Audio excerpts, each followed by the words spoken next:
What is going on, bottom line viewers? It's Mitch back here for another fantasy stardom situm. This time it's for week number 3 in the NFL season. We're already in week number 3. That means we're starting to get a sense of the fantasy players that are going to click for your team and the ones that you probably want to rather trade or get rid of on your team. So in week number 3, we're getting a little bit better in terms of matchups, in terms of which offenses are going to be good, which defenses are going to be good, which wide receivers will be and play well against which defenses, and so on. So let's get right into the matchups. Before we do, though, hit that like button, subscribe to the channel for more fantasy football, stardom, and situm, and also general NFL videos. We do previews on the channel, we do picks, we do live streams, and much more.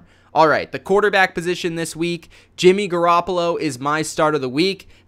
He faces the Kansas City Chiefs, who are by far, in my opinion, the worst defense in the NFL. They have no cover guys in the back end. They have old man Orlando Scandrick, Eric Berry still isn't suiting up, and numerous other no-names. Their pass rush is really non-existent for the most part, and I just believe that Jimmy Garoppolo, even though he's come off to a slow start this season, Kyle Shanahan, man, just finds ways for his quarterback to get it done, and he might have Marquise Goodwin, his biggest and best weapon in the lineup this week. That is not a good thing for the Kansas City defense. Plus, you have to think, Kansas City's offense is electric. It's high scoring. It's tough to stop. So that means Jimmy is going to have to rather play from behind or at least keep up on the scoreboard. So definitely start Jimmy Garoppolo. The other start of the week, because there's sort of two start of the weeks this week, is Kirk Cousins versus the Buffalo Bills. Kirk Cousins was awesome last week. I really believe if Fitzmagic didn't happen last week, if Patrick Mahomes didn't throw 6 touchdowns, we would be talking about Kirk Cousins right now. Kirk Cousins was unbelievable against the Green Bay Packers last week in Lambeau Field against Aaron Rodgers. That was a tough matchup last week because all the pressure has been on Kirk Cousins throughout the offseason, going into the season for the Minnesota Vikings and the Minnesota fans. And Kirk Cousins delivered. Yes, they tied the game, but he was unbelievable. Check his stat line, check the highlights. Kirk Cousins this week plays the worst team in the NFL without his starting running back. I think a lot is going to be on the shoulders of Kirk Cousins this week to get it done, to throw the football to Thielen, Diggs, Rudolph, whoever it may be. Early in this game, I think he's going to have a field day. He's going to throw it all over the field. He's going to throw probably 3 touchdowns in this game. And I just see him having an excellent first half, 3 quarters. In the fourth quarter, this game will probably be out of reach because I don't expect Buffalo to score many points. So there is a downside to it, which is why I'd slightly lean towards Jimmy as my start of the week. But Kirk Cousins, man, he's just going to have a field day against a terrible team, a team that he should score a ton of points against, and a team that he's at home against as well. This is a 17-point line for a reason in Vegas. Kirk Cousins is a great start this week. Matt Ryan versus New Orleans. Matt Ryan had a really good bounce-back game last week against the Panthers, and he even scored rushing touchdowns in the game. So that being said, it seemed like Steve Sarkisian was getting the groove back in terms of the red zone offense, or getting the groove period, because he's never had it. But I don't really believe that so much. I just think that the New Orleans defense is not very good so far this year. They're going to give up yards. They're going to give up big plays. They're going to give up some nice passes to Matt Ryan. I don't see a way that New Orleans is going to get pressure against a solid offensive line of Atlanta's. Yes, he doesn't have Devontae Freeman in the backfield, but he does have Tevin Coleman still, and Coleman is more prone to catching passes out of the backfield, which also helps Matt Ryan as a quarterback in terms of statistics through the air. I just think Matt Ryan, this game is going to rather be a game where he has an awesome game and they go out and win it, or he's going to get in a shootout against Drew Brees. Maybe he does end up losing the game. I actually am picking the Saints to win this game, but either way, it's going to be very close. It's going to be high scoring, and Matt Ryan's going to put up a lot of yards. Matt Stafford versus the New England Patriots. The Patriots looked like dog crap against Blake Bortles last week. And in my opinion, Blake Bortles is the least talented pure passer in the NFL at the quarterback position. So that being said, you're going against Matt Stafford at home with Golden Tate, Kenny Golladay, Marvin Jones. This is the best set of receivers that the Patriots defense has faced so far this season. Matt Stafford is really clicking with Kenny Golladay. Golden Tate's having a nice season so far. He has multiple weapons out of the backfield with Theo Riddick and Kerryon Johnson. It's going to be tough for the Patriots defense to really corral this unit, especially without Trey Flowers on the defensive line and Patrick Chung at safety, two of their best defensive players. So I think that Stafford is going to have to keep up on the scoreboard against Tom Brady. They likely won't win this game, but I expect a lot of fourth quarter garbage time yards and points for fantasy with Matt Stafford. Ben Roethlisberger versus Tampa Bay. Big Ben had a huge week last week. I thought he played really well against Kansas City, and he really lit up the scoreboard. He was the only reason they were in the game, to be honest. He was the only guy really playing. Roethlisberger looks great. He looks like he's in the best shape he's been in years. He's running around better than he has in recent seasons. He's moving in the pocket better than he has in recent seasons. He's hitting guys down the field. Yes, Antonio Brown is disgruntled, but, Jesse James is involved. Connor looks pretty good as a backup to Le'Veon Bell. James Washington is developing. They still have tons of talent over there, and Antonio Brown is going to play. Plus, in this game, you have to figure in Tampa Bay, this is a game where Pittsburgh must win this game. They must win this game, or else Pittsburgh, something's going to go down. Mike Tomlin's going to get fired. Someone's going to get fired. Probably the defensive coordinator might get fired. So Roethlisberger is saving people's jobs in this game, and I think that Tampa Bay overall has been very solid against the run. And I don't think the Pittsburgh Steelers will be able to run as well as they'd like. So I think they're going to have to go to the air. Tampa Bay's safeties are horrible. I think they can hit some deep plays in this game. And I think Roethlisberger is going to be a great start for you. My sits at the quarterback position. Dak Prescott of the Dallas Cowboys versus the Seattle Seahawks. Dak isn't going to be a good fantasy quarterback all year long. He'll likely make this list multiple times. Yes, he can run. Yes, he can pick up yards that way and get maybe touchdowns that way. But their offense doesn't make big plays. It's a very, very slow offense. It does not, produce chunk plays down the field. Really, they rely on their run game and Dak's legs. And Dak is not going to get a lot of yards through the air. He's playing in Seattle, their first home game of the season. It's likely to be a very low-scoring game. They have no real receivers to threaten that secondary. I just don't see it happening for Dak this week. Maybe he puts up a rushing touchdown or something of that sort, but I just don't see it being any better than that.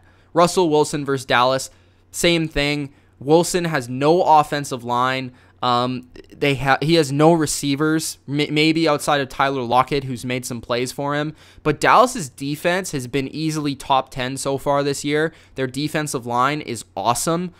They're going to get a ton of pressure against Russell Wilson, no matter if it's at home or away.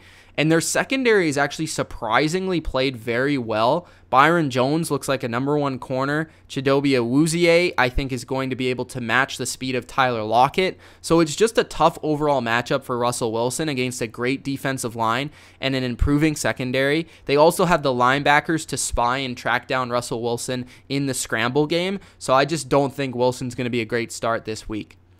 Andy Dalton versus Carolina. I'm not believing what Andy Dalton did last week. I am giving credit to the Bengals. I thought the Bengals would be better than people expect, but they're playing a Carolina team that I think is a little bit angry after last week, the way they played defensively specifically.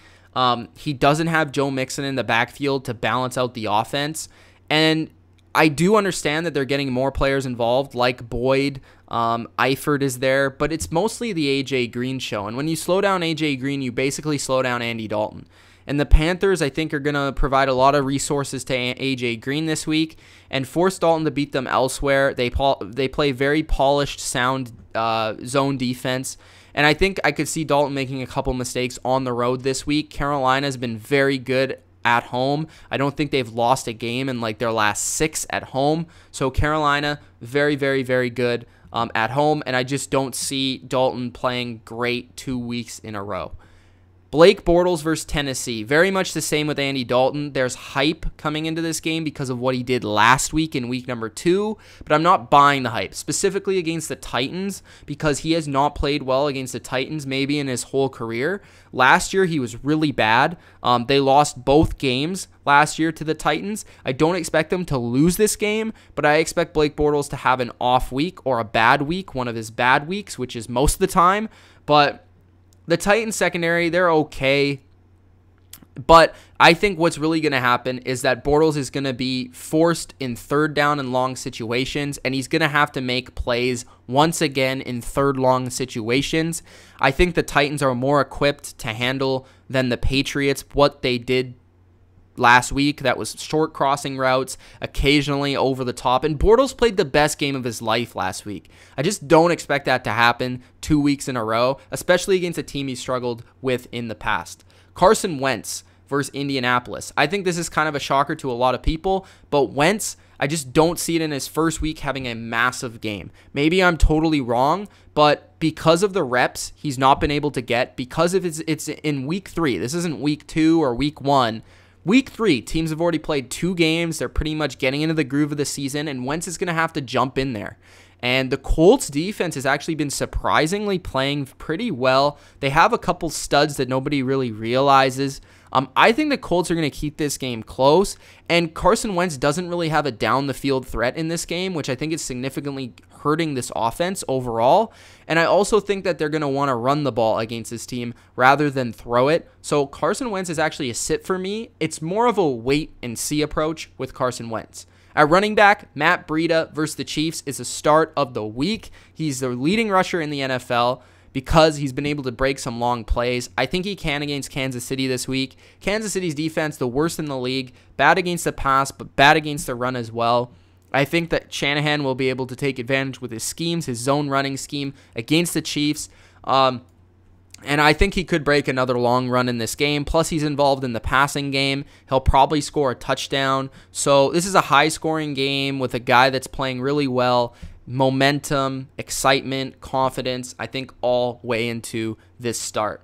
Sony Michel versus Detroit. If you watched the Patriots game against the Jaguars last week, you would have seen Sony Michel's first career start. Now, it was against probably the worst team you could possibly start against in an NFL career, but I thought Sony Michel did show some flashes of brilliance in that game, specifically the best run that any Patriot runner has had this season, where he dragged like 3 people for 20 yards down the field. Sony Michel, I think, in his second week is going to have a little bit more burst, a little bit more speed, quickness. His legs will be a little bit better because he's had that in-game experience.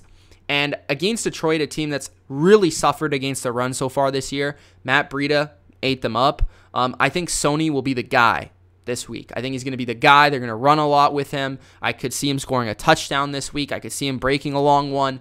I don't think Rex Burkhead's the guy they want to go with in the backfield. I think it's Sony Michel and James White specifically. Rex Burkhead's the primary backup to both players. I think Sony is going to be the guy in New England, and I think it all starts this week. Latavius Murray versus Buffalo. Because Dalvin Cook's not playing against a team that's really bad, he's probably going to score a touchdown, and in the fourth quarter, he'll be milking the clock. So I like Latavius Murray versus Buffalo. Marshawn Lynch versus Miami. Lynch has played really well the first 2 weeks. Nobody really talks about that, and nobody really wants to give the credit for that. But he looks really good. He still makes plays that aren't really there to be found. He can still run guys over. He can still run through tackles. He's still one of the toughest tackles in the NFL. So I think Marshawn Lynch is going to have a good week against Miami. They're going to need to run the ball, establish a run in this game. And I think they will, and I think this will be a higher scoring game. So I like Marshawn Lynch here to score a touchdown this week. Corey Clement versus Indianapolis. Because Jay Ajayi is out, because Darren Sproles is banged up, Corey Clement might be the primary back for this team. Wendell Smallwood is also there, but Corey Clement is immensely talented. He's given an opportunity here, and I think he could take it. I think they're going to be able to run the ball against the Colts and establish the line of scrimmage, and I think that's really going to help him. And he knows how to make guys miss. He knows this scheme really well, and he's also great out of the backfield. My running back sits, LaShawn McCoy versus the Vikings. They're going to be down early. There's not going to be a lot of opportunity to run. Plus, when they do, the Vikings aren't having it. Derrick Henry versus Jacksonville. I don't really got to say much. Derrick Henry's not had a great 2 first games, and now he's playing the Jaguars, where besides that one big run to the freak show Saquon Barkley, they have not given up any good runs whatsoever in the first 2 weeks. So Derrick Henry's in tough against the Jaguars. I'd prefer Dion Lewis in this matchup. Alex Collins versus the Broncos. Collins is not a bad play, I don't say, but I would just rather play other people. The Broncos are very tough against the run. Collins has not gotten as many touches as you would have liked, although Harbaugh did come out and say he wants to get more touches to Collins. He is by far their most electric player on offense. I'm a big fan of him season long, but against the Broncos, it's just a tough team to run against, and I think that's going to be their number 1 priority. Giovanni Bernard versus the Panthers. He's just not Joe Mixon. He's a good receiver, but against the Panthers, even though the Panthers were weak against the run last week, the Bengals don't have the offensive line that the Falcons do to open up these holes. I think overall, Giovanni, he's just not going to be able to make those runs like Joe Mixon. And he's going to catch the ball, and he might be a good floor play, but he's not a guy that has a lot of upside this week, in my opinion. The Jaguar running backs versus the Titans have struggled last year. They went 0-2, like I said, with the Blake Bortles because they weren't able to run the ball, whether it's Fournette, whether it's Yeldon. I don't really love the matchup against the Titans. Sure, they could probably score a touchdown, but there's 3 guys working in this system, and unless Fournette is 100%, which I don't believe he is, I'm not starting any of these 3 guys against this stout front in the Titans, who have been one of the best run defenses in the NFL for the past 2 seasons. Wide receiver position, Emmanuel Sanders versus Baltimore. Sanders is just a receiver that I don't think the Ravens will be able to match up on. They don't have any corners that are specifically used to or able to cover a guy with Sanders' skill set. He's very quick. He's very good on his routes. I expect him to get a lot of receptions. And I think this game's coming down to the wire, which means Case Keenum's going to go to his go-to guy. Kenny Stills versus Oakland. Kenny Stills should be able to hit a deep play against Oakland this week. Their secondary isn't great, although their defense has played better than expected through the first 2 weeks. I just think that Tannehill is going to take a couple shots in this game. I think Kenny Stills is his go-to guy, and I expect him to have a couple of big plays in this game against an Oakland team. Like I said earlier, I think this will be a high-scoring game. Deshaun Jackson versus Pittsburgh. Deshaun, I just think, is going to be able to get deep against Pittsburgh. And even if he doesn't, those Steelers corners are going to be very afraid of him going deep and beating them deep, that he'll be able to get underneath and catch some balls for yards after catch. And I think Deshaun Jackson looks like his younger self. He's 100% healthy. Fitzpatrick's going to him regularly, and he's taking chances down the field, which I really like for Deshaun Jackson's sake against Pittsburgh. Marquise Goodwin against Kansas City. Goodwin is by far the best receiver on San Fran, in my opinion, and Kansas City is by far the worst secondary. So if Goodwin is 100%, I could see him hitting multiple big plays in this game, multiple schemed-up plays to get him deep down the field. Shanahan loves finding ways for his fasty, speedy receivers to get down the field, and I think Garoppolo will hit with him in this game if he does play. Watch out for that. Kenny Golladay versus New England. Kenny Golladay is likely going to face rather Eric Rowe or Jason McCourty, one of these guys that I think he has a big matchup against, and I think he's going to be able to probably, maybe not get deep, but probably score a touchdown, probably get inside, score a touchdown, get a couple of receptions. He's had really good weeks the last 2 weeks. He looks immensely talented. He's taken a huge step from season 1 to season 2, and Stafford seems to be going to him a lot, and he's playing a lot in the slot at times too. So it's very interesting to see, but I just don't think New England has a cover guy that can go one-on-one with Kenny Golladay this week. Josh Gordon. Yes, Josh Gordon versus the Detroit Lions. Now, he's likely going to play. If he doesn't play, obviously you sit him. But I don't know, guys. I just have a feeling that Josh Gordon's going to have a big game. I don't know if it's going to be 100 yards, but I could see him scoring a touchdown. I could see him having a lot of yards, like a big play in this game. And I don't want to be the guy that misses out on Josh Gordon having a huge game in his first game with the Patriots. I don't know if it's just me. Maybe you're conservative and you don't want to play him, but it's against Detroit. And Darius Slay might not play. So if he suits up, I'm kind of tempted to play him. And I think he's going to play more than people think. So I'm going to go Josh Gordon. If I'm confident in the rest of my team, I think my team is pretty conservative. I have a lot of floor plays. I have a lot of guys that are going to get me points. If I need that one game breaker guy, I might slide Josh Gordon in there. My wide receiver sits. Demaryius Thomas versus Baltimore. He hasn't looked good the first 2 weeks. Courtland Sutton, in my opinion, looks better than him. I think his age is starting to catch up with him. He has a couple drops so far this year. And Baltimore has multiple big, tall corners that I think can match up with Demaryius. Corey Davis versus Jacksonville. Do I need to explain? I mean, he plays Jalen Ramsey and A.J. Bouye, and he probably, I don't know if Mariota's playing or not. Who cares? I don't know. Who cares? I think he's a talented player. I just don't see him getting a lot of catches or yards or touchdowns in this game. Tyler Lockett versus Dallas. Like I said, I think Chidobe Awuzie will be able to match up with Tyler Lockett down the field. I've really liked what Dallas has done. They don't give up a lot of big plays. I think the pass rush is going to be all over Russell Wilson, and he won't have time to look down the field. So I'm not a huge fan of Lockett this week, but I think he's actually a pretty decent guy to have on your roster for the rest of the season. Mike Williams versus the Rams. He scored 2 touchdowns in the first 2 weeks, but don't expect that this week. If he does line up out there, he'll likely be against Aqib Talib or Marcus Peters, and both guys can match him in height and jumping ability and ability to get big in the red zone. So I just don't like Mike Williams as a red zone threat this week to score a touchdown against the Rams. Philip Dorsett versus Detroit. I'm sitting him because I think Josh Gordon will have a bigger role than people expect, and Hogan already really plays over him. If Josh Gordon doesn't play, he's probably a start, but if he does play, then Dorsett is like a guy that I'd think about dropping because Edelman is coming back soon. But I don't know. Dorsett has played better than Hogan at times this year, so who knows? Tight end position, Jared Cook versus Miami. Jared Cook had a really good first week. He was okay in the second week. That's probably being nice. But against Miami, I think he'll find ways to get open. I think they're going to be able to run the ball, which opens up the play action game to the tight end, and I think they're going to utilize him a lot like they did in week 1. George Kittle versus Kansas City. He's going to have a huge week. Jesse James had a huge week in week number 1. Actually, Njoku didn't have a big week, but nobody really did receiver-wise because of that monsoon. But I just think overall, they just led up a lot of big plays down the seam in Kansas City with no Eric Berry. It's tough for them to cover these athletic tight ends. OJ Howard versus the Pittsburgh Steelers.